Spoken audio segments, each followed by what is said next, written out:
Alors, septième et dernière prémisse, j'ai pris la liberté d'appeler ces considérations faites telles qu'elles sont nommées dans la Charte de l'environnement, de nommer des prémices, qui s'énoncent ainsi. Le peuple français, considérant qu'afin d'assurer un développement durable, les choix destinés à répondre aux besoins du présent ne doivent pas compromettre la capacité des générations futures et des autres peuples à satisfaire leurs propres besoins. Donc cette septième et dernière prémisse me paraît particulièrement importante à plusieurs égards. Alors tout d'abord, elle souligne encore le caractère extrêmement ambigu de ce système de prémices. Nous avons déjà, enfin j'ai déjà pointé cette, cette ambiguïté, cette incertitude qui nous amène à nous demander si ces considérations sont des préceptes ou pas. En d'autres termes, si ces considérations font partie des articles, donc coercitifs ou pas. Bon, alors, euh, d'un point de vue grammatical, elles sont présentées comme n'étant pas des articles de loi. Elles sont présentées comme introduisant enfin, comme posant plus exactement une pensée qui va générer ensuite les articles de loi. Ce qui veut dire que cette pensée n'est pas contestable. En quelque sorte, ces prémices ont l'ambition d'énoncer des vérités vraies, comme par exemple, considérant que la Terre est ronde, eh bien, nous allons pouvoir dire cela et cela et cela, ce qui, bien entendu, à contrario, veut dire que si jamais la Terre n'était pas ronde, tout ce qui va être dit par la suite n'aura strictement aucune valeur ou sera dans l'erreur la plus complète. Et donc, c'est un problème en fait d'éthique constitutionnelle. Est-ce qu'on a le droit, alors le droit, bon, voilà.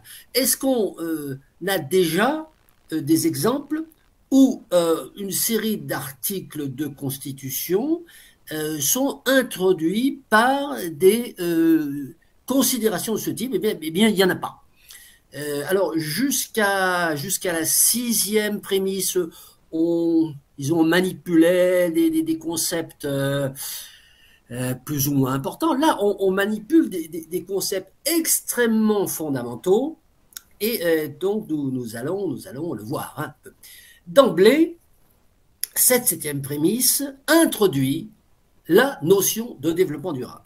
Au point qu'on peut même se demander si finalement les 6 premières prémices n'étaient pas là que pour préparer le terrain à cette introduction du développement durable, un petit peu comme euh, dans, une, dans une étape du Tour de France en ligne, où les équipiers préparent le sprint pour le sprinter final. Bon. Donc, le peuple français, donc, considère qu'afin d'assurer un développement durable, alors, la façon de s'exprimer pourrait prêter à deux interprétations possibles, c'est-à-dire, si on voulait assurer un développement durable, il faudrait faire ceci, ceci et cela, mais bien évidemment, quand on le relie à deux fois, ça veut manifestement dire que le peuple français veut assurer un développement durable. Bon. Alors, cette affirmation que le peuple français considère qu'il veut assurer un développement durable, donc que c'est possible, au-delà du fait que nous avons déjà souligné que le peuple français ne s'est pas exprimé euh, de façon citoyenne, par exemple par le biais d'un suffrage universel, d'un référendum, sur le fait qu'il voulait un développement durable. On est déjà revenu sur, on est déjà souligné cette ambition de parler au nom du peuple français, mais sur le fond de l'affaire, le fait de dire que le peuple français considère qu'il est possible d'assurer un développement durable, ça veut dire que techniquement c'est possible. Alors là, je considère qu'il y a un gros problème, c'est que avant d'aller plus loin dans ce qu'il faut faire pour assurer un développement durable, c'est-à-dire gérer ses choix du présent afin que les générations futures ne soient pas handicapées, avant même de voir ce que ça implique. Et il s'agit de savoir qu'est-ce que contient ce nouveau concept stratégique non défini. Alors, stratégique, il est réellement stratégique puisque finalement, cette charte de l'environnement a pour objet d'introduire la notion de développement durable qui va sous-tendre ensuite énormément de dispositions législatives, mais aussi de comportements sociétaux, et il serait inutile de les énumérer ici, sociétaux, je dirais même commerciaux, dans l'intérêt de la société industrielle. Donc, ce nouveau concept est énoncé, mais il n'est pas défini. Et donc, on va essayer de voir ce qu'il faut entendre par développement durable. Et là, d'emblée, deux questions se posent. Qu'est-ce que c'est qu'un développement ou qu'est-ce que c'est que le développement? Et qu'est-ce que ça veut dire durable? Alors, à la première question, qu'est-ce que c'est qu'un développement ou qu'est-ce que c'est que le développement? Bon, je rappellerai que Joseph Schumpeter, qui a été le professeur de Nicolas Georgescu-Roegen, qui, on va le voir un petit peu plus loin, a démontré que le développement durable, c'était impossible. Joseph Schumpeter avait constamment... Bon, Joseph Schumpeter, il faut le dire, qui n'est pas un contempteur, disons, répertorié de la croissance. Non, c'est un analyste d'ailleurs qui a défendu un petit peu le développement industriel. Voilà. Et ben, il a mis constamment en garde les économistes sur la confusion, les économistes, sur la confusion qu'il ne fallait pas faire entre croissance et développement. Alors, d'après Schumpeter, et j'abonde dans cette analyse, il y a, dans cette interprétation, il y a croissance économique lorsque augmente la production par habitant des types de biens courants, c'est le PIB. Le développement, lui, signifie l'introduction des innovations techniques. Et Schumpeter ajoute, c'est en raison des instincts d'artisanat et de curiosité gratuite de l'homme qu'une innovation en suscite une autre, et puis une autre, ce qui constitue le développement. Donc, l'apparition en chaîne des innovations, c'est ça le développement. C'est très différent de la croissance. Ça l'accompagne très souvent, mais c'est sensiblement différent. Donc, compte tenu de ce qu'il y a après la fin de la phrase, c'est-à-dire la capacité des générations futures et des autres peuples à satisfaire leurs propres besoins, il semble bien en fait que, en parlant de développement, on parle de la production de biens, donc du PIB, donc de la croissance. Et donc cette phrase, cette locution, développement durable, en réalité, ça signifie croissance durable si on lit tout le reste de la phrase. Donc, il s'agit de la croissance durable. Alors, on mettra d'emblée un point de pénalité pour avoir confondu croissance et développement et ne pas nommer correctement une chose précise. Et éventuellement, un point de pénalité supplémentaire si on considère que le rédacteur était hypocrite, si le rédacteur était convaincu d'intentionnalité, on ne va pas entrer dans cette démonstration. Disons simplement que si, à l'analyse de tout ce qui a concouru à la rédaction de cette charte, il s'avérait que le rédacteur avait consciemment employé le mot développement au lieu d'utiliser le mot croissance, pour des raisons politiques, parce que développement ça passait mieux et croissance ça passerait moins bien. Du coup, il faudrait effectivement donner un point de pénalité de plus. Alors, deuxième question, développement durable. On a parlé du développement, qui en fait veut dire croissance. Que veut dire durable? Alors, qu'est-ce que ça veut dire durable? Durable pour combien de temps? Durable éternellement? Durable à quelle vitesse? Alors, si on ne précise pas durable, ce qui est le cas, développement durable, Il n'y a pas d'autres épithètes qui sont ajoutés.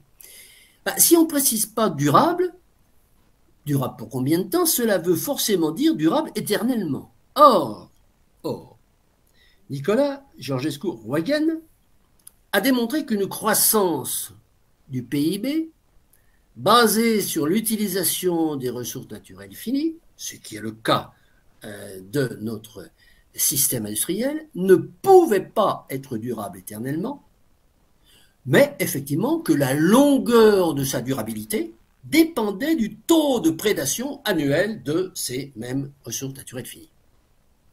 Alors, l'expression « assurer un développement durable », de fait, est donc forcément fausse, sauf à la modifier, mais là, je dirais que on ne peut... la modification que je vais proposer, on ne peut la déduire de ce qui est écrit, c'est simplement une suggestion que je ferai au rédacteur afin d'éviter toutes ces pénalités qui s'accumulent, sauf à la modifier ainsi, maintenir un développement le plus longtemps possible, ou, compte tenu de ce que nous venons de dire sur le développement, maintenir une croissance du PIB le plus longtemps possible. Donc si on dit le peuple français considérant que pour maintenir une croissance du PIB le plus longtemps possible, il faut faire ceci, ceci, cela, du coup, bon, on éviterait toutes ces pénalités. Mais ce n'est pas le cas. Donc, il faut entériner ces mauvais points tels que je l'ai suggéré. Donc, à ces pénalités s'ajoute encore une pénalité pour annonciation d'un phénomène physiquement impossible, c'est-à-dire une croissance éternellement durable, surtout en tant que doxa non discutable. Si toutefois on avait écrit dans le corps disons de la Constitution, dans les corps des 10 ou 11 articles qui suivent, le peuple français va faire en sorte de mettre en place un système sociétal, économique, social, etc., pour qu'on ait une croissance éternellement durable. Bon, on n'aurait rien à dire de ce point de vue-là. Mais ça n'est pas le cas, puisque nous allons avoir une succession de préconisations, enfin disons de règles coercitives, qu'on étudiera plus tard, qui sont placées sous disons l'évidence non contestable que la croissance est éternellement durable. Alors, ensuite vient la deuxième partie de cette considération, de cette prémisse, qui nous dit comment, de façon évidente, le peuple français qui considère de façon évidente qu'il peut y avoir un développement durable, comment il faut faire?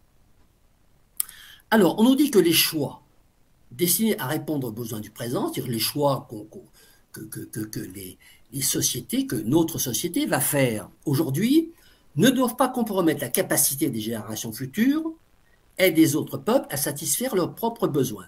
Alors, les choix destinés à répondre aux besoins du présent ne doivent pas hypothéquer, compromettre les besoins du futur. Nous parlons de besoins. Le texte parle de besoins.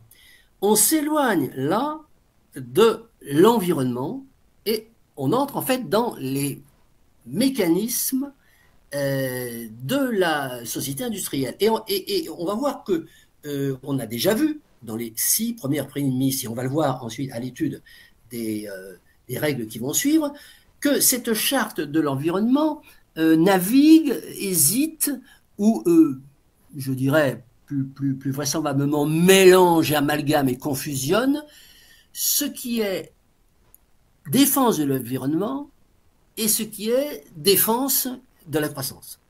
Voilà. Alors, là, on parle bien des besoins. Donc, on ne parle pas des petits oiseaux, hein, parce que après tout, les besoins du présent, qu'est-ce que c'est? Eh ben, c'est les besoins en biens matériels et immatériels produits par la société de consommation. C'est pas la perte de la de la baisse de la biodiversité, c'est pas le réchauffement climatique, c'est vraiment les besoins de la société de consommation qui ne doivent pas compromettre des besoins qui, a priori, resteront les mêmes, voire augmenteront, puisqu'on parle de développement qui doit durer, des générations futures. Donc, il s'agit bien, en fait, des ressources naturelles finies et non pas de l'environnement. Puisque ce terme de besoin est employé à la fois pour l'utilisation du présent et pour la capacité à continuer à être utilisé dans le futur. Or, la France n'a pas de ressources naturelles finies.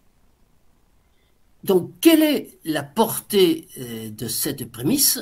Cette portée est absolument nulle, inexistante. La France ne peut pas réduire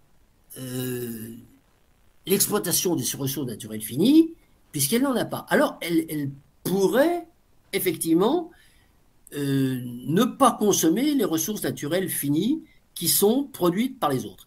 Alors là, on est dans l'incertitude, dans l'imprécision, ce qui nécessite un point de pénalité supplémentaire pour être précision, parce que on ne nous dit pas du tout de quelle façon et à quelle hauteur il faudrait que les citoyens français se mettent à moins consommer de ressources naturelles finies. Donc voilà, voilà, c'est à peu près tout ce que j'avais à dire sur ce... Ah oui, si encore une chose. Encore une chose,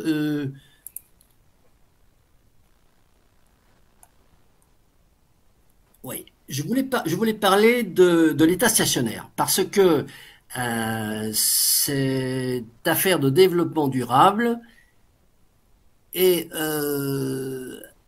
a pris le pas historiquement sur le concept d'État stationnaire.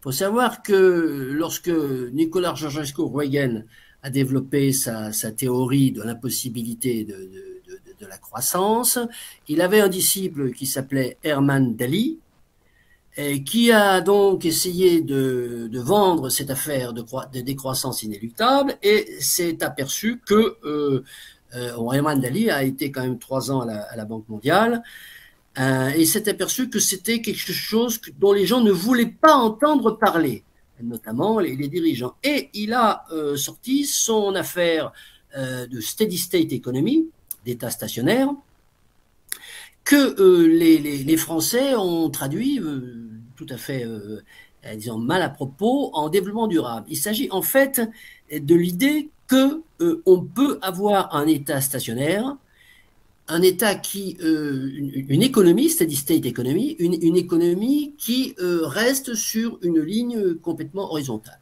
Alors, on ne va pas s'étendre là-dessus, mais c'était simplement pour signaler que la France, la France, par l'intermédiaire de cette charte de l'environnement, se situe très clairement dans le cadre de la croyance en une croissance possiblement infinie et ne parle absolument pas d'une possibilité d'un État stationnaire. Alors, le débat sur entropie et négantropie, bon, des débats beaucoup trop larges pour qu'on rebondisse dessus dans le cadre de cet échange. Je pense que cette prémisse et la charte de l'environnement tout entière n'a pas pour ambition de traiter de l'entropie. Hein. Elle a pour ambition de traiter des ressources naturelles finies. Il y en a ou il n'y en a pas, qu'est-ce qu'on peut faire avec? Voilà. Donc, je préfère m'en tenir à ça pour l'instant dans le cadre de l'étude de cette prémisse. Bon, idem pour la matière. Tout à l'heure, donc Jean-Charles a parlé de la désorganisation de la matière via l'entropie. Bon, ce qui se joue là, c'est pas le résultat de l'entropie, c'est la dissipation de la matière, c'est-à-dire la disparition de la matière. La disparition de la matière, chaque fois qu'on l'utilise, elle se dissipe, elle disparaît. Bon. Euh, la, la définition, développement, bon, là aussi, est-ce qu'on veut utilisable? Voilà, c'est-à-dire que rien ne se perd, rien ne se crée, elle ne disparaît pas. Mais effectivement, elle se dissipe. Et si j'ai employé le mot disparaît, c'est un lapsus, je le retire. Elle se dissipe, elle n'est plus utilisable. Voilà. Euh, alors, bon, c'est définition du mot développement. Développement, est-ce qu'on parle des innovations ou est-ce qu'on parle de la croissance? L'essentiel, c'est de savoir de quoi est-ce qu'on parle dans cette prémisse. Et on parle manifestement de la croissance du PIB, du nombre de biens, etc., etc.